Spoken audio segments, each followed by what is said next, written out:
অসমীয়াৰ হিয়াৰ আমঠু প্ৰাণৰ শিল্পী নৱপ্ৰজন্মৰ হাৰ্টথ্ৰব জুবিন গাৰ্গৰ মৃত্যুত আজিও ৰাজ্যখনৰ সৰ্বত্ৰে শোকৰ ছাঁ আৱৰি ধৰিছে।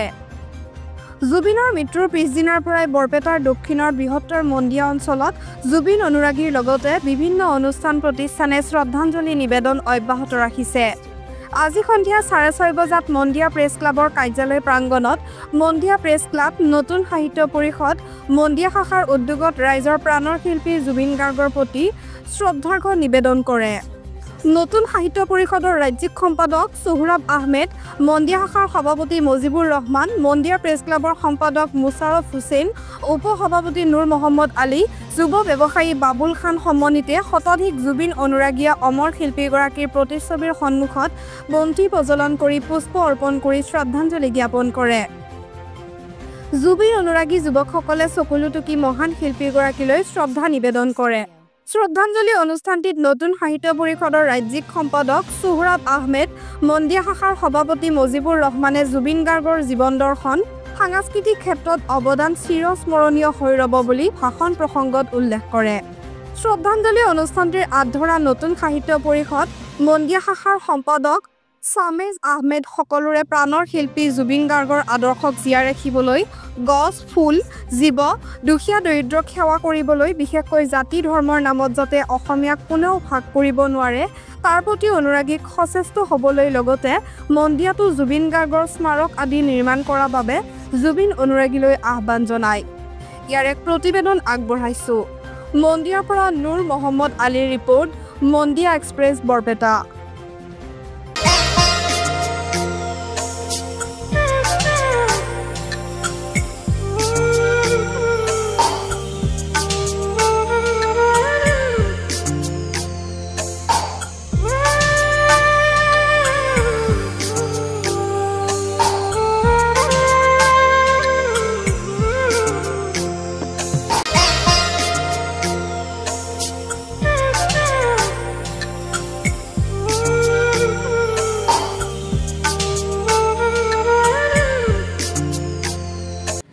জুবিন গাৰ্গৰ 19 ছেপ্টেম্বৰত আকস্মিকভাৱে ছিংগাপুৰত মৃত্যু হৈছে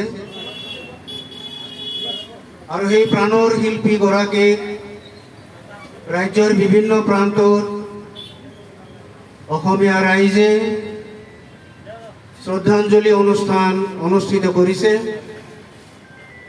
শেহতীয়াভাৱে আজি মন্দিয়া প্ৰেছ ক্লাব আৰু নতুন সাহিত্য পৰিষদৰ উদ্যোগত তথা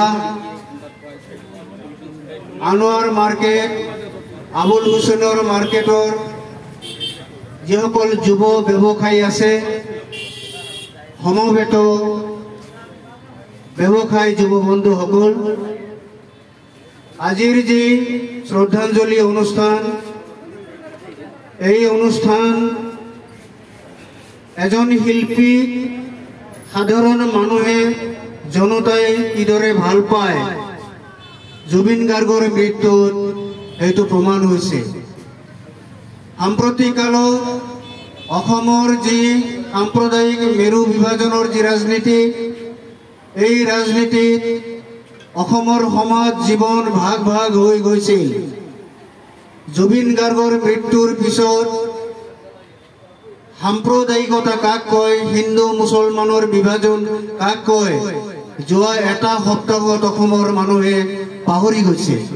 ইয়াত হিন্দু মুছলমান যি জাতি ধৰ্মৰ মানুহে নহওক কিয়, ভাষাৰ মানুহে নহওক কিয়, সকলোৱে আন্তৰিকভাৱে প্ৰাণৰ শিল্পীগৰাকীৰ কাৰণে শোক শোকাই তেওঁলোকে কান্দিছে আৰু অসমৰ যে সম্পদ, এই সম্পদ যে হেৰুৱালে তাৰ কাৰণে তেওঁলোকে শোক শোকাই কান্দি তেওঁলোকে শ্ৰদ্ধা জনাইছে।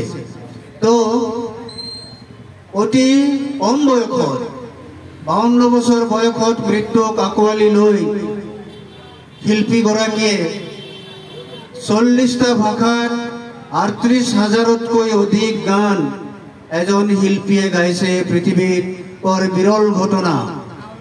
সংগীত জগতৰ যিসকলে খা খবৰ ৰাখে তেওঁলোকে জানে এই যে আমেৰিকাৰ বিখ্যাত শিল্পী পল ৰবচন পৃথিৱী বিখ্যাত শিল্পী, জনতাৰ শিল্পী, তেওঁ ইমান গীত গোৱা নাছিল। যোৱা 2 বছৰ আগতে আমেৰিকাৰ বব ডিলান নামৰ এজন গীতি কবি লোককবি তেওঁ নোবেল পুৰস্কাৰেৰ পুরস্কৃত করেছে। বব ডিলানে মাত্র 600 গীত রচনা করেছে, 600 গীত গাইছে। ডক্টর ভূপেন হাজরিকা আমার হুদা কণ্ঠ ভারত রত্ন, ডক্টর ভূপেন হাজরিকায় 1500 গীত গাইছে। আৰু আপোনালোক আটাইৰে প্ৰাণৰ শিল্পী জুবিন গাৰ্গ অসমীয়া বাঙালী ভাৰতীয় যিমানবোৰ ভাষা আছে তাৰ বাহিৰৰো বিশ্বৰ অন্যান্য ভাষাত তেওঁ গীত গাই গীত ৰচনা কৰি পৃথিৱী বিখ্যাত হৈ পৰিছে।